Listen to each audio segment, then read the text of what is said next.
हीरे की पहचान। एक बार राजा उदय सिंह का दरबार लगा हुआ था। क्योंकि सर्दी का दिन था, इसलिए राजा का दरबार खुले में लगा हुआ था। पूरी आम सभा सुबह की धूप में बैठी थी। पंडित लोग, मंत्री और दीवान आदि सभी दरबार में बैठे थे। महाराज के सिंहासन के सामने एक शाही मेज थी और उस पर कुछ कीमती चीज़ें रखी थी और उदय सिंह के परिवार के सदस्य भी बैठे थे। उसी समय एक व्यक्ति आया और प्रवेश मांगा। प्रवेश मिल गया तो उसने कहा, मेरे पास 2 वस्तुएं हैं। मैं हर राज्य के राजा के पास जाता हूँ और अपनी वस्तुओं को रखता हूँ, पर कोई फ़र्क नहीं बता पाते और हार जाते हैं, और मैं विजेता बनकर घूम रहा हूँ। अब आपके नगर में आया हूँ। राजा ने बुलाया और कहा, क्या वस्तु है? तो उसने दोनों वस्तुएं उस कीमती मेज पर रख दी। वे दोनों वस्तुएं बिल्कुल समान आकार, समान रूप, रंग, समान प्रकाश, सब कुछ नख सिख समान था। राजा ने कहा, ये दोनों वस्तुएं तो एक हैं। तो उस व्यक्ति ने कहा, हाँ, दिखाई तो एक सी ही देती है, लेकिन हैं भिन्न। इनमें से एक है बहुत कीमती हीरा और एक है कांच का टुकड़ा, लेकिन रूप रंग सब एक है।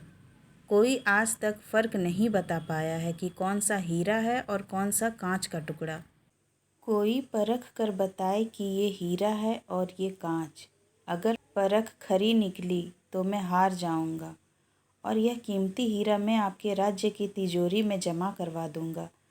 पर शर्त यह है कि यदि कोई नहीं पहचान पाया तो इस हीरे की जो कीमत है उतनी धनराशि आपको मुझे देनी होगी। इसी प्रकार से मैं कई राज्यों से जीतता आया हूँ। राजा ने कहा, मैं तो नहीं परख सकूँगा। दीवान बोले, हम भी हिम्मत नहीं कर सकते, क्योंकि दोनों बिल्कुल समान हैं। सब हारे, कोई हिम्मत नहीं जुटा पा रहा था। सब एक दूसरे का मुंह ताक रहे थे। हारने पर पैसे देने पड़ेंगे, इसका कोई दुख नहीं था, क्योंकि राजा के पास बहुत धन था। उदय सिंह को इसी बात का दुख था कि उसकी प्रतिष्ठा कहीं गिर न जाए। कोई व्यक्ति पहचान नहीं पा रहा था। आखिरकार पीछे थोड़ी हलचल हुई। एक अंधा आदमी, जिसका नाम हरीलाल था, वह हाथ में लाठी लेकर उठा। उसने कहा, मुझे महाराज के पास ले चलो। मैंने सब बातें सुनी हैं और यह भी सुना है कि कोई परख नहीं पा रहा है। एक अवसर मुझे भी दो। एक आदमी के सहारे उसने राजा से प्रार्थना की। मैं तो जन्म से अंधा हूँ। वह राजा के पास पहुँचा। फिर भी मुझे एक अवसर दिया जाए, जिससे मुझे भी अपनी बुद्धि को परखने का अवसर मिलना चाहिए, और हो सकता है कि सफल भी हो जाऊं। और यदि सफल न भी हुआ तो वैसे भी तो आप सब हारे ही हैं। राजा को लगा कि इसे अवसर देने में क्या हर्ज है। राजा ने कहा कि ठीक है। तो तब हरीलाल को दोनों चीज़ें छुआ दी गई और पूछा गया, इसमें कौन सा हीरा है और कौन सा कांच, यही तुम्हें परखना है। हरीलाल ने एक क्षण में कह दिया कि यह हीरा है और यह कांच। जो आदमी इतने राज्यों को जीत कर आया था वह नतमस्तक हो गया और बोला, सही है, आपने पहचान लिया। धन्य हो आप। अपने वचन के मुताबिक यह हीरा मैं आपके राज्य की तिजोरी में दे रहा हूँ।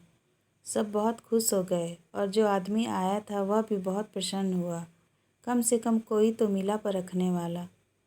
वहाँ मौजूद सभी लोगों ने उस अंधे व्यक्ति से एक ही जिज्ञासा जताई कि तुमने यह कैसे पहचाना कि यह हीरा है और वह कांच। उस अंधे ने कहा कि सीधी सी बात है मालिक, धूप में हम सब बैठे हैं। मैंने दोनों को छुआ, जो ठंडा रहा वह हीरा, जो गर्म हो गया वह कांच।